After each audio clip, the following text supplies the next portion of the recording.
मुक्ताईनगर कर्की येथे पुरात अडकलेल्या बसचा रेस्क्यू ऑपरेशनचा व्हिडिओ सोशल मीडियावर व्हायरल झाला असून पाणी आता ओसरले आहे। जळगाव जिल्ह्यातील मुक्ताईनगर तालुक्यात 2 दिवसापूर्वी अतिवृष्टी झाल्याने कर्की भोटा रस्त्यावर एक खासगी बस पुराच्या पाण्याच्या वेढ्यात सापडली होती।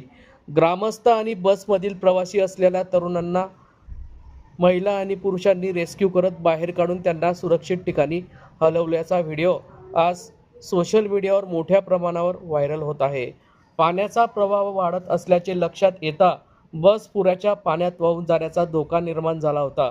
मात्र परिस्थितीचे गांभीर्य लक्षात घेता परिसरातील ग्रामस्थ आणि बसमधील प्रवासी असलेल्या तरुणांनी बसमधील महिला व पुरुष यांना रेस्क्यू करत बाहेर काढून सुरक्षित ठिकाणी हलवल्याचे पाहायला मिळाले। या सगळ्या रेस्क्यू ऑपरेशनचा व्हिडिओ आज दिनांक 26 जून रोजी दुपारी 2 वाजता सोशल मीडियावर व्हायरल झाला असून या परिसरात पाऊस असल्याने यावेळी मोठ्या अडचणीचा सामना नागरिकांना करावा लागला होता।